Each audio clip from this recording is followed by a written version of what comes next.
Welcome to the T-Pac Arcade. Today's game is Laser Gates for the Atari 2600. In this 1983 shoot-'em up from Imagic, a massive galactic defense computer that's kept the cosmos at peace for centuries blew a fuse or something. So naturally, it's gonna nuke the entire universe, unless all its failsafe detonators are destroyed. Cue the Dante Dart on its heroic mission to, do that. So in Laser Gates, each detonator is situated at the end of an auto-scrolling cavern full of defensive weapons and, you guessed it, laser gates. Some of them blink on and off at regular intervals, and those are easy to pass, as long as you can keep a beat and press a joystick forward. Some of them expand and contract from an opening in the middle, and those are easy to pass, as long as you can keep a beat and press a joystick forward. And some of them have a narrow gap that slides up and down, but those will kill you regardless of your musical inclination or dexterity. But at least you can enjoy their pretty flashing colors. You probably won't enjoy the defense systems or enemies, though. Radar turrets will blast you right out of the laser gates with their laser lasers, bats and rock munchers spastically scoot up and down as they slowly close in on you, and homing missiles beam your face in the face, try as you might to swerve out of their way. Those are the only enemies that I actually had more success avoiding than shooting down, because I figured out they won't follow you into the valleys above and below the cavern. Speaking of which, I thought this was a giant computer. Why am I surrounded by rocks? And don't pretend that's not what they are. I mean, Imagic explicitly called the green and purple chompy guys rock munchers. In any case, the last obstacles here are the dense packed columns, aka infuriating concrete walls. Sure, they're no match for your blaster, but you have to clear 2 rows through the blocks to pass through. And even then, it's tough to line yourself up. The Dante Dart basically occupies vertical space in the playfield like lanes in a highway, but sometimes you have to position yourself in like lane 4.5 not to run into something. And that's easier said than done, especially because of a weird quirk in Laser Gates mechanics. Most scrolling shooters have you move along the playfield automatically, like how you move with a train car while riding a train, but here you have to constantly fly forward to keep up with the scroll, like you're running alongside the train car. And in the late game, you actually have to outrun the scroll by pushing against the right side of the screen and forcing it to move faster, or else your time and energy meters will run out before you can replenish them.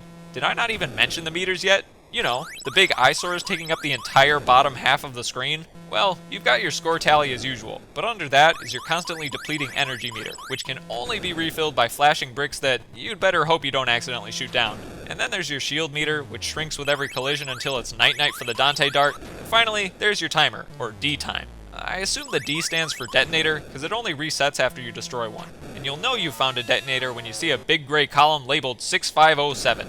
I don't know what 6507 means, but I can only assume it's a nerdy programming joke about the Atari's processor or something.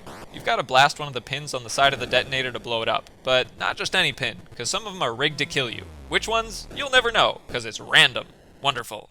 The graphics here are kinda wonderful though, without the sarcasm. The strobe-like multicolored laser gates are mesmerizing, and the flashing zero-gravity debris from exploded enemies has some really neat animation to it.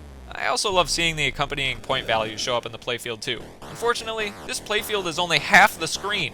Come on, Imagic, can we ditch some of the energy meters and get some more gameplay area? This is like those potato chip bags comprised of 30% potato chip and 70% salty dead air. Luckily, there's no dead air in the soundscape here though. You've always got a neat spaceship hum, and Laser Gates even goes the extra mile to give each approaching obstacle and enemy type its own unique sound modulation. The concrete walls even kinda sing to you in a descending scale of 8-bit bleeps and bloops. The difficulty of Laser Gates is more than a little frustrating, because the manual says there are 4 failsafe detonators that need to be destroyed to save the universe. And although I did technically manage to clear all 4, I seriously question whether or not such a feat is humanly possible without cheating. See, I needed like a million save points to hammer through every inch of the game just to make it to the last 2 detonators. Not only to get around the default randomness of not knowing what obstacle will come next, but also because if you don't hug the right side of the screen to speed up the auto scroll as often as possible, you're guaranteed to run out of time and energy before reaching the last randomly rigged 6507 detonator. Which brings me to the most novel aspect of Laser Gates. Unlike almost all Atari 2600 games, this one actually has an ending. Blowing up that final detonator finishes the game. Assuming that's even achievable by any non-cheating human being. If anyone out there has actually beaten this game on skill alone, I nominate them to save the actual universe if we're ever on the brink of annihilation too. I mean, I only cleared the second detonator on my own merit, so I'm certainly not going to be rescuing any worlds anytime soon.